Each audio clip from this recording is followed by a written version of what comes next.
পর্যন্ত বলবেন। হ্যাঁ, স্যার, সাক্ষ্য আইনের 1 থেকে 32 পর্যন্ত বলবেন। সবাই ভুল ধরবেন, কোথায় ভুল করছে, সুন্দর এখানে করে তিন বলবেন। ধারা স্যার, বিচার্য বিষয়, প্রাসঙ্গিক বিষয়, আপনার হলো মিথ্যা সত্য প্রমাণ। এই এই আলোচনা করা হয়েছে স্যার 3 ধারায়। 4 ধারায় বলা আছে আহ, স্যার ধারা তো ভুলে গেলাম। 5 ধারায় বলা আছে স্যার আলাম। একটা বলবেন। স্যার এভাবে বলতে পারবো না স্যার, প্রশ্ন করেন আপনি। না না না না না না, এটাও একটা প্র্যাকটিস ভাই। এটাও পরীক্ষা, কারণ হচ্ছে প্রশ্ন আসবে 1 থেকে 32 পর্যন্ত, এখানে অনেকগুলো। এটা তো একটা হলে যদি পরীক্ষায় দেয় 1 থেকে 100 পর্যন্ত লেখেন, তাহলে তো লিখতে হবে। এটা তো আমরা গ্রুপ স্টাডি করতেছি, জড়তায় বলা লাগবে। এটাও আমি একটু। বলি স্যার, আমি না 32 না না 50 স্যার আচ্ছা বলা না, হবে। আচ্ছা পাস, তার তাহলে তো আপনি যদি বলেন পারবো না, তাহলে আমি মার্ক দিয়ে দিব আপনাকে। আপনি ব্যর্থ। কিছু বলেন, 10 পর্যন্ত বলেন, 10 পর্যন্ত এটা বলেন, মার্ক দেই। 6 আছে স্যার, আলামতের ঘটনার না, পূর্বে আপনি 2টা ভুল করছেন অলরেডি। 4 অপারেটর, 6 আলামত, 7 আলামত। তারপর বলেন। স্যার হবে না নি স্যার এইভাবে। স্যার আপনি প্রশ্ন আচ্ছা, যদি প্রশ্ন করতেন, আমি স্যার। প্রশ্ন নিল, আমি আপনি তো মার্ক দিতে হবে, কারণ প্রথম প্রশ্নটা এটাই, আমি প্রথম মার্ক আমি। আপনি স্যার এটা যেহেতু সরাসরি ডিক্লাইন তাহলে করছেন। প্রশ্ন করেন স্যার, এবার তো। আচ্ছা, আচ্ছা ঠিক আছে, আমি 1.5 দিয়ে দিচ্ছি আপনাকে। আপনি বলেন, তৃতীয় পক্ষ সাক্ষী কে, বা বিশেষজ্ঞ সাক্ষী কে, বা অভিজ্ঞ সাক্ষী কাকে বলে? তৃতীয় পক্ষের সাক্ষী স্যার, যে বাদীও না সাক্ষী। তৃতীয় পক্ষের সাক্ষী বলতে বোঝায় স্যার বাদীও না বিবাদীও না, মধ্যস্থতা হয়ে যে বাদী পক্ষ না বিবাদীর পক্ষ না, যে সাক্ষ্য প্রদান করা হয় তাকে স্যার বিবাদী সাক্ষ্য বলা হয় স্যার। উদাহরণ। আহ, উদাহরণ স্যার 45 ধারা মোতাবেক স্যার বিশেষজ্ঞের মতামত। আবার ঠিক আছে। 47 স্যার হলো হস্তলিপি বিশারদের মতামত। তৃতীয় পক্ষ সাক্ষী এরাই, তাই তো? জি স্যার। কিন্তু প্রথম থেকে সংজ্ঞাটা যথার্থ হয় নাই, কিন্তু ধারাটা বলার পরে আপনার পুরোপুরি পরে চলে আসলো। আচ্ছা, তৃতীয় পক্ষ, তৃতীয় পক্ষের অভিমত সাক্ষ্য কাকে বলে?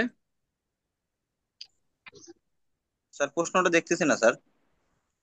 প্রশ্নটা হচ্ছে, এই যে দেওয়া আছে, তৃতীয় পক্ষ অভিমত সাক্ষ্য কাকে বলে? এই অভিমত বা বিশেষজ্ঞ সাক্ষী কি?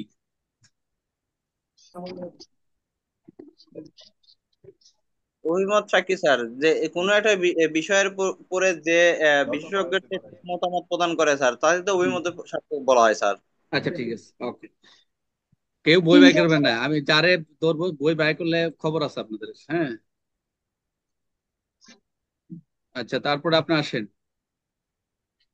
আপনি বলবেন, ইঙ্গিতবাহী প্রশ্ন কাকে বলে, কখন ইঙ্গিতবাহী প্রশ্ন করা যাবে, কখন করা যাবে না?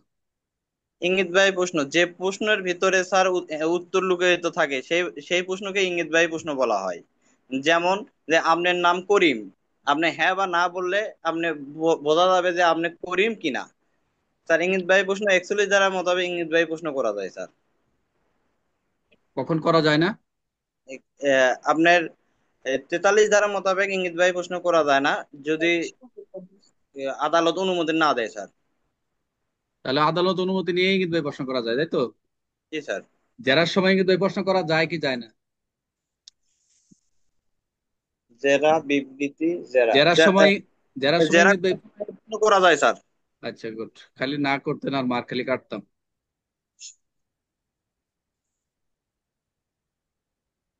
তারপর আপনি বলেন, হত্যা মামলায় প্রমাণের জন্য লাশের উপস্থিতি কতটুকু?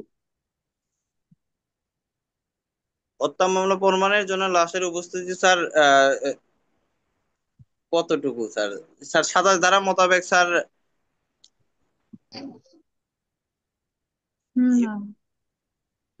স্যার দাঁড়ান স্যার, একটু ভাবে নেই স্যার। এটা বই বাই করতেছেন নাকি? ভাইবে নিবেন, সময় নাই, সময় শুরু হয়ে গেছে তো তো। আমি স্যার রুমের ভিতরে স্যার, এই প্রশ্নটা স্যার ওই আফারটা শুনতে পারিনি আমি। স্যার এই জন্য দিতে পারছি না। এটা আমি সবার বলবো কাছে শুনতে হবে, সবার শুনতে হবে। আচ্ছা, তারপরে আপনাকে একটা অপশন দিলাম, যেহেতু আপনি এটা পড়েনি নাই কখনো, তার জন্য একটা অপশন দিয়ে দিই। আপনি বলেন, পুলিশের নিকট আসামির স্বীকারোক্তি, পুলিশের নিকট 19 নম্বর, পুলিশের নিকট স্বীকারোক্তি কোন শর্তে গ্রহণযোগ্য? একটা ধারা হবে। নিকট স্বীকারোক্তি কোন ধারা কোন মোতাবেক কোন শর্তে গ্রহণীয়? কোন শর্তে গ্রহণীয়? 26 ধারা মোতাবেক যদি স্যার ম্যাজিস্ট্রেট উপস্থিত থাকে স্যার। 26-এ দিচ্ছেন? এই কথা বলবেন না কেউ, 26-এ দিচ্ছেন? স্যার প্রশ্নটা আরেকবার বলেন তো স্যার, আমি মুখ দিয়ে মানে স্যার। পুলিশের নিকট স্বীকারোক্তি কোন শর্তে গ্রহণীয়? এমন একটা শর্ত রয়েছে যেটা গ্রহণীয়।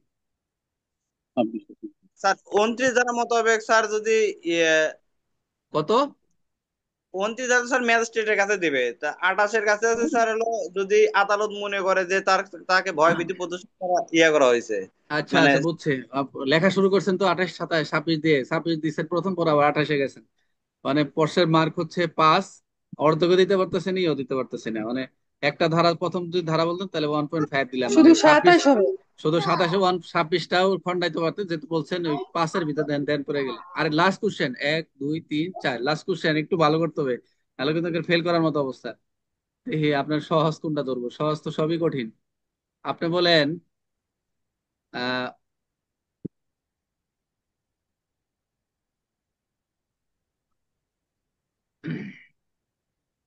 আপনি বলবেন